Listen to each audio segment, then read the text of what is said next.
বাজারে দেখতে পেলাম নতুন একটা ফল, এর নাম জানতে পারলাম আলু বখরা। বেশ সাধারণ একটা তেঁতুলের মতো। এই আলু বখরা ফল মাখাটা খেতে কেমন হয় সেটা আজ তোমাদের সাথে শেয়ার করবো। তাহলে চলো আলু বখরা ফলটা মেখে ফেলি, আর তোমরা ভিডিওটা সম্পূর্ণ দেখতে থাকো। আলু বখরা ফল মাখার জন্য এখানে নিয়ে নিয়েছি একটু বিট লবণ, জিরের গুঁড়ো, সর্ষে গুঁড়ো, ধনিয়া গুঁড়ো, দুটো ভাজা লঙ্কা।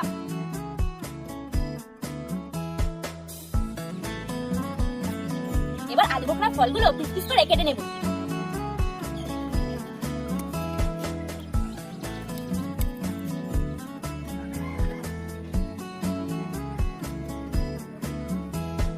এবার একে একে সব মশলাগুলো দিয়ে ভালো করে মাখিয়ে নেব।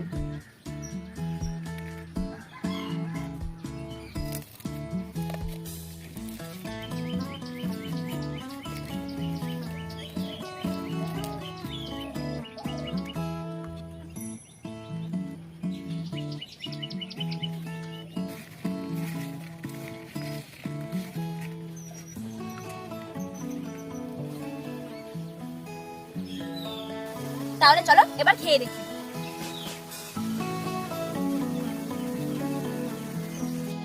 সত্যি খুব সুন্দর হয়েছে, তোমরা কিন্তু বাড়িতে ট্রাই করে দেখতে পারো।